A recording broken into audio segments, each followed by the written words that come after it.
లింగనారంభ. ఈమె వెళ్ళి అలా ఒక్కసారి కౌగిలించుకుంది ఆయన్ని. ఆయనకి ఎంత ఆనందమో చూడండి. ఆ లక్ష్మీదేవి ఎప్పుడైతే వచ్చి ఇలాగా ఆ కౌగిలించేసుకున్నదో, శ్రీ సఖానోక ప్రతిదిశ భుజ శాఖ శుంభత్. ఈయనలో ఈమె ఇలా కౌగిలించుకొని అన్ని వైపులా ఆ చెట్టు కొమ్మలు ఇలా వ్యాపిస్తే ఎలా ఉంటుందో, అలా చెట్టు కొమ్మలన్నీ ఇట్లా ఇట్లా ఇట్లా ఇట్లా ఇట్లా వ్యాపించినట్లుగా ఈయన శరీర భాగం అంతా కూడాను ఇలా, బా ఎంత ఆనందమో ఎంత ఆనందమో. వక్షస్థలం అంతా కూడాను ఇట్లాగా పరాశర భట్టరు వారే చక్కగా వర్ణిస్తూ అంటారు. ఎలాగా అంటే, ఒక 100 కవచాలని గనక మీద వేసుకుంటేట ఆ 100 కవచాలు కూడా ఒక్కసారి పటపట పటపట పటపటమని మొక్కలైపోతాయిట అమ్మవారు ఒక్కసారి కౌగులించుకోగానే. ఎందుకని? ఆనందంతో అట్లా వక్షస్థలం ఇట్లా పొంగిపోతుంది ఆయనకి. అలాగా ఈ అమ్మ అలా దగ్గరికి రాగానే ఏ మహానుభావుని యొక్క భుజములు అన్ని వైపులా వ్యాపించినటువంటి, అంటే శాఖోపశాఖలుగా వ్యాపించినటువంటి చెట్టు ఏ విధంగా అయితే చాలా విశాలంగా ఉండి కావలసినంత నీడని మనకు అందచేస్తుందో, అలా లక్ష్మీదేవితో కూడినటువంటి శ్రీమన్నారాయణుడు అనేక ప్రాణులన్నింటికీ కూడా ఆధారభూతమై ఉంటున్నాడు. ఇప్పుడు మనకందరికీ తెలిసిన విషయం ఏమిటి అంటే, మనందరికీ కూడా ఆధారభూతుడైన వాడు ఆ ప్రభు, సందేహం లేదు. కానీ ఆయన ఇంతగా మనందరికీ ఆధారభూతుడు అవ్వటానికి కారణం ఎవరు అంటే ఈ లక్ష్మీదేవి. అర్థమైందండి? ఈమె వచ్చి ఆయన్ని కౌగిలించుకునేసరికి ఇంతగా వ్యాపించాడు. లేకపోతే ఎక్కడో ఇంతే ఉండేవాడుగా, అంతే కదా. చిన్న చెట్టు ఉందనుకోండి, చిన్న చెట్టు కింద ఎంతమంది విశ్రాంతి తీసుకుంటాం? ఇప్పుడు ఇదే చెట్టు బాగా వ్యాపించిపోతే ఎన్ని లక్షల మంది అయినా, ఎన్ని కోట్ల మంది అయినా, ఎన్ని లోకాలైనా సరే ఆ చెట్టు కింద కావలసిన విశ్రాంతిని పొందగలుగుతాయి. కనుక ఈ చెట్టుని ఇంత పెద్దదిగా తయారు చేసిన మహనీయురాలు ఎవరు? మన లక్ష్మీదేవి. ఈ లక్ష్మీదేవి యొక్క సాంగత్యం చేత ఏ పరమాత్మ యొక్క భుజాలైతే బాగా వికాసం చెంది చక్కగా వ్యాపించి మనందరికీ ఆశ్రయాన్ని ఇస్తున్నాయో, ఆ లక్ష్మీదేవిని మేము ఆశ్రయిస్తున్నాం. ఇప్పుడు ఎదురుగ్గా కనపడుతున్నది పరమాత్మ, కానీ ఆ కనపడుతున్న పరమాత్మకి మూలమైనటువంటి తల్లి వెనకాల ఈమె కదా. ఈమె ఉన్నది కనుక ఈయన ఇంత గొప్పగా మనందరికీ ఆధారభూతుడై ఉన్నాడు అనే విషయాన్ని తెలియజేస్తూ, ఇలా ఆలింగనారంభ శుంభతే, అలాగా ఆలింగనం చేసుకోగానే, అలా మొదలు పెట్టగానే ఏమైపోతున్నది? ఈయనలో గొప్ప ప్రకాశం వస్తూ ఉన్నది. ప్రతి దిశ భుజ శాఖ, అన్ని వైపులా వ్యాపించినటువంటి భుజాలు. ఆ భుజాలని మనం ఏమన్నాం? కొమ్మలు అంటున్నాం. స్వామికి 1 2 ఎన్ని రకాల భుజాలు ఉన్నాయి? సహస్రభుజ అని చెప్పి అన్నాం. సహస్రాక్ష, సహస్రపాత్ అని చెప్పి కదా పేర్లు చెప్పి. సహస్రం అంటే మనమేం లెక్క పెట్టామేంటి? ఆయనకి 1000 ఉన్నాయని. ఎక్కువ ఉంటే 1000 అన్నాం, లెక్క పెట్టలేనన్ని కాబట్టి 1000. 100 లెక్క పెట్టడమే కష్టమై మనకు శతమనంతం భవతి అని అంటుంది వేదం. శతము అంటే అర్థం ఏంటి? అనంతము అని అర్థం. శతమానం అని చెప్పి మనం అంటాం కదా. మనం ఆశీర్వచనం చేసేటప్పుడు శతాయుష్యు అని చెప్పి అంటాం. అంటే 100 సంవత్సరాలే బతకాలనే అర్థము కాదు. 100 అంటే ఎన్ని సంవత్సరాలైనా బతుకయ్యా, వాడే 110 సంవత్సరాలు బతుకుతానంటే వీడు వద్దు నువ్వు ఇప్పుడే దావు అని చెప్పి అంటాడు ఎవడన్నా? అనం కదా. కాబట్టి లెక్క పెట్టడానికి శతము సహస్రము అనేటువంటివి కేవలం ఒక నెంబర్ కాదండి. ఇది ఒక అనంతమైనటువంటి దానికి సూచన. అలాగా స్వామి యొక్క భుజములు అనంతమైనవి, ఈ చెట్టుకున్నటువంటి కొమ్మలు అనంతమైనవి. ఈ కొమ్మలన్నింటినీ కూడాను ఈ భగవానుడిలో ఉండే గొప్ప గొప్ప గుణములన్నీ కూడా అంత బాగా వికాసం చెందినయ్యి అంటే కారణం తల్లిలో ఉన్నటువంటి గుణములు. ఆయనలో ఉండే ఏపు, ఆయనలో ఉండే జ్ఞానం, శక్తి, ఇటువంటి అద్భుతమైన గుణాలు ఏవైతే ఉన్నాయో ఈ గుణాలన్నీ కూడాను ఈ తల్లి యొక్క స్పర్శ చేత బాగా అభివృద్ధి చెందినవి. అంటే ఈమె వస్తేనే ఆయన దగ్గర ఉన్నాయా అంటారేమో, మళ్ళా కాదు, ఉంటాయి ముందు నుంచి, కానీ అవి బయటికి రావాలిగా. ఆ బయటికి ఎవరి ద్వారా వస్తాయి అంటే ఈమె ద్వారా బయటకు వస్తాయి.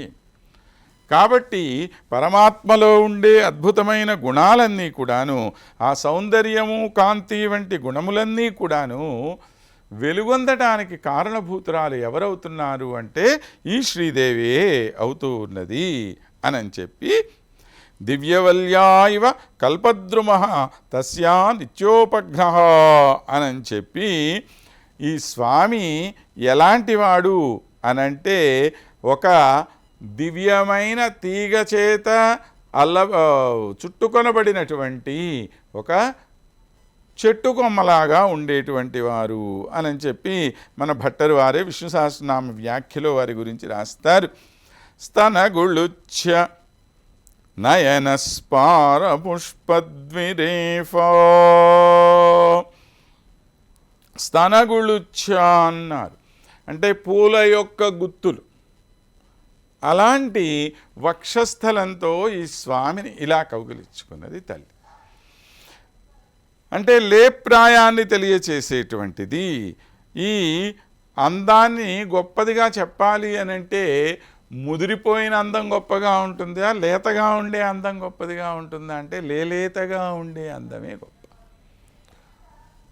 దేనికైనా చూడండి, గొప్ప అందము అది మంచి లేత వయసులో ఉన్నప్పుడు చాలా గొప్పగా.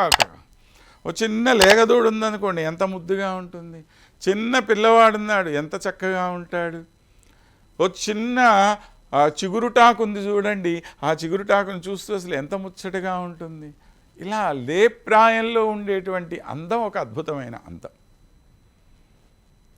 కనుక అలాగ ఈ తల్లి ఒక్కసారి వచ్చి కౌగలించుకోగానే నయన స్పార పుష్పద్విరేఫో, ఈమె యొక్క కళ్ళు ఎలాంటివి అంటే విశాలమైన కళ్ళు ఈమెవి. స్వామికి పేరేమిటండి? పుండరీకాక్షుడు అని పేరు ఆయనకి. విశాలమైన పద్మముల వంటి నేత్రాలు కలిగిన వాడని కదా ఆయనకు పేరు. మరి ఆయనకు సరైన ఈమె ఎలా ఉండాలి? విశాలమైన నేత్రాలు కలిగిందిగా ఉండాలి కదా. ఉన్నాయి ఈమె యొక్క కళ్ళు కూడా. అలాంటి విశాలమైన కళ్ళు కలిగినటువంటి తల్లి ఈమె. ఎలాగ ఉంది? స్వారస్తు స్ఫురకాదీనాం బుద్బుదే విపులేపిచ అని చెప్పి ఆ హేమచంద్ర నిఘంటువులో దీన్ని మనం ఆ విశాలమైనటువంటి నేత్రములనేటువంటి దానికి వ్యాఖ్యానం చేస్తూ చెప్తారు. అక్కడ కన్నుల్లో తిరుగాడుతున్నటువంటి తుమ్మెదల వంటి గుడ్లు కలిగినటువంటిది అని చెప్పి దాని ఆ కళ్ళు అలా అలా తిరగటాన్నే మనకు కటాక్షము అని చెప్పి అంటాం. సంగీత రత్నాకరంలో శాంగదేవుడు దీనికి అంటే ఒక అభినయాన్ని ప్రదర్శించటం ఎలాగా అంటే ఎవరి మీదన్నా మనం కటాక్షాన్ని చూపిస్తున్నాం, దయను చూపిస్తున్నాం అంటే ఎలా ప్రదర్శించాలండి దాన్ని అనంటే ఆయన అంటాడు, యద్గతాగత విశ్రాంతి వైచిత్రేణ వివర్తనం తారకాయా కళాభిజ్ఞాహతం కటాక్షం ప్రచక్షతే అని చెప్పి అంటారు. ఆ కనుగుడ్లని ఇలా ఇలా ఇలా ఇలా తిప్పటం ద్వారా మనము దయా కటాక్షం అనేటువంటి దాన్ని ప్రదర్శింపచేయచ్చు అన్నాడు. ఇప్పుడు ఈ లక్ష్మీదేవి యొక్క కళ్ళు కూడా ఎలా ఉన్నాయి? అంటే కొద్దిగా కనుగుడ్లు అటు ఇటు తిరుగుతున్నట్లుగా అందంగా అటు ఇటు తిరుగుతూ ఉన్నాయి. అలా తిరుగుతున్నటువంటి కనుగుడ్లు కలిగిన ఆమె ఈమె అని చెప్పటంలో ఉన్న ప్రత్యేకమైన అర్థం ఏమిటి అనంటే ఇదే. అంటే తల్లి గొప్ప కరుణాస్వరూపిణి అయినటువంటి ఆమె ఈమె అనే మాట చెప్తూ లక్ష్మీ కల్పవల్లి ఆమె ఒక తీగ వంటిది. అంటే స్వాతంత్రం అనేటువంటిది కలిగిన ఆమె కాదు. ఆమె ఎందుకు కలిగలేదు అనంటే పరమాత్మని ఆశ్రయించుకొని ఉండటమే ఈమెకి ఇష్టం. ఆమెలో శక్తి లేక పారతంత్రం కాదది. తనంతట తానుగా ఆ పరమాత్మని ఆశ్రయించుకొని ఉండే తల్లి ఆమె. కనుక నిరంతరము ఆయన్ను మాత్రమే ఆశ్రయించుకొని ఉండటం చేత పారతంత్ర్య భావన కలిగింది అనే మాట మనం మర్చిపోకూడదు. ఎందుకంటే మనం సాధారణంగా ఏం చేస్తుంటామంటే ఏ దేవత గురించి అయినా ఒక స్తోత్రం చేస్తూ ఉంటే అమ్మా నువ్వే సమస్తం తల్లి, నిన్ను మించిన వాళ్ళు లేరు, నువ్వు అందరికన్నా గొప్పదానివి, ఇది అది అని చెప్పి ఎవరి గురించి చెప్తుంటే వాళ్ళ గురించి అంటూ ఉంటాం మనం కదా. అది సరైన మాట కాదు. ఎవరి గొప్పదనం వాళ్ళకు ఉంటుంది, దానిలో సందేహం ఏమీ లేదు. లక్ష్మీదేవి నారాయణుడికి అధీనురాలై ఉండటం వల్ల ఆమెలో ఉండే గొప్పదనానికి ఎక్కడన్నా లోటు కలిగిందా? ఏమాత్రం లోటు లేదు. ఆ స్వామిని ఆశ్రయించటం వలన పరస్పరము కూడా, అంటే ఇటు లక్ష్మీదేవికి గొప్పదనం చేకూరింది, ఈమె వల్ల స్వామికి ఏ గొప్పదనం చేకూరిందో దాన్ని మనకు తెలియజేస్తున్నారు ఇక్కడ. కాబట్టి ఈయన ఒక గొప్ప చెట్టులాగా ఉంటే ఆ చెట్టుని ఆశ్రయించుకొని పెరిగేటువంటి ఒక తీగ ఈమె. తీగ చూడండి ఎప్పుడు స్వతంత్రంగా తనంతట తాను పైకి రాదు. ఎప్పుడూ ఏదో ఒక చెట్టుని ఆశ్రయించుకునే ఈ తీగ ముందుకు వెళ్ళాలి. అలాంటి ఒక తీగ మన లక్ష్మీదేవి. అలా అని సాధారణమైన తీగనా అంటే కాదు. ఎలాంటిది ఈమె? కల్పవల్లి అన్నారు. ఎందుకని కల్పవల్లి? సర్వకామప్రద అయినటువంటి ఆమె కనుక నువ్వు ఏమి కోరు ఆమెను అవన్నీ కూడా నీకు అనుగ్రహించేటువంటి తల్లి ఈమె కనుక అలాంటి ఈ తల్లి మయి కటాక్షాన్ రచయితూ, నా మీద ఆ తల్లి దయ చూపించాలి అని చెప్పి నేను ప్రార్థన చేస్తున్నాను అని చెప్పి ఆ తల్లిని ప్రార్థిస్తూ నీ వల్ల స్వామి ఇంత వికాసాన్ని పొందుతున్నారు, అటువంటి స్వామితో కూడి నువ్వు నన్ను నిరంతరం రక్షిస్తుండమ్మా అని చెప్పి ఈ శ్లోకంలో అమ్మవారిని ప్రార్థన చేసుకొని మరిన్ని విశేషాలను మరొక శ్లోకం ద్వారా తెలుసుకునే ప్రయత్నం చేద్దాం. అంతవరకు స్వస్తి.